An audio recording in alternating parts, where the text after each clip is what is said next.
Sakshi. Thank you sir. हाँ, आप अपना परिचय देंगे बेटा? yes. साक्षी।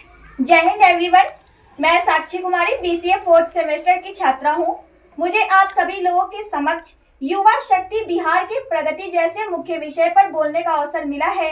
इसके लिए आप सभी को हार्दिक अभिनंदन करती हूँ। हमारा बिहार एक ऐसा राज्य है जिसका इतिहास बहुत ही गौरवशाली रहा है।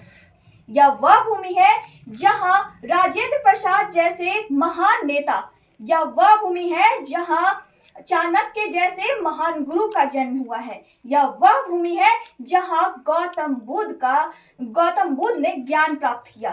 जब हमारा बिहार इतना गौरवशाली इतिहास रहा है तो आखिर क्यों हमारा बिहार पिछड़ा राज्य में गिनती आ रहा है?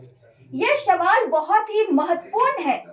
इसका सिंपल सा जवाब है कि आज की युवाओं की जो मानसिकता है, सोच है, उसकी कमी के वजह से आज हमारा बिहार राज्य दिन प्रतिदिन पिछड़ा की ओर जाते जा रहा है। आज की युवाओं की मानसिकता की यह सोच है कि शिक्षा तो ग्रहण करते हैं, लेकिन शिक्षा ज्ञान के लिए नहीं बल्कि डिग्री लेने के लिए करते हैं। नौकरी, और जब शिक्षा ग्रहण कर लेते हैं तो सरकारी नौकरी के पीछे भागते हैं। युवा जो है वो सरकारी नौकरी के पीछे ज्यादातर भागते हैं और अपने आप को प्रूफ करने में नहीं रहते हैं। तो सबसे ज्यादा अगर बिहार को अगर प्रगति करना है तो सबसे पहले युवाओं को अपनी सोच और मानसिकता को बदलनी होगी, तभी जाकर बिहार प्रगति कर सकेगा। इसके लिए हमारे युवाओं को डिग्री नहीं स्किल की ओर जाना होगा। नौकरी ढूंढना नहीं बल्कि नौकरी देने का काम करना होगा।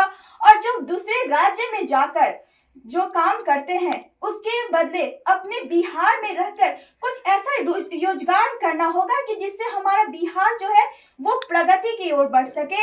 हमारा बिहार जो पुराने जमाने में जो बिहार को एक विकसित, एक समृद्ध, जिसके बात आज हम लोग कर रहे हैं, वैसा बिहार को अगर देखना चाहते हैं तो हमारे युवाओं को सबसे पहले सोच और मानसिकता को बदलनी होगी, क्योंकि कोई भी काम छोटा बड़ा नहीं होता। आज हमारे युवाओं की जो सोच की कमी है, इसी की वजह से हमारा बिहार बेरोजगारी, भ्रष्टाचार जैसी चीजों में संलिप्त होता जा रहा है।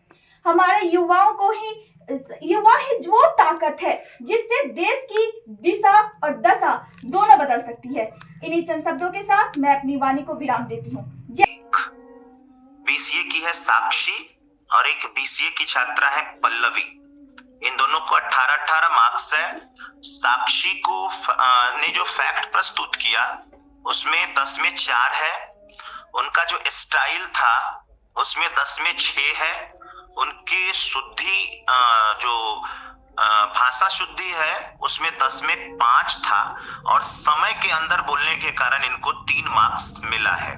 4 + 6 + 5 + 3 18 अंक है।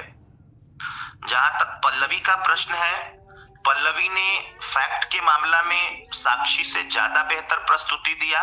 इनको 6 नंबर है, स्टाइल में 6 नंबर है और शुद्धि में भी 5 नंबर है। लेकिन 2 बार 3 बार इन्होंने देखा भी है, इसलिए इनका 2 नंबर कट गया और इन्होंने समय के अंदर बोला और 3 नंबर पाया।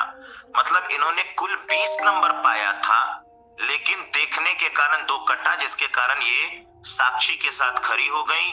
और साक्षी और पल्लवी दोनों के बीच ये ड्रॉ रहा। सेकंड स्थान और फर्स्ट स्थान मुझे लगता है सबको पता चल चुका होगा।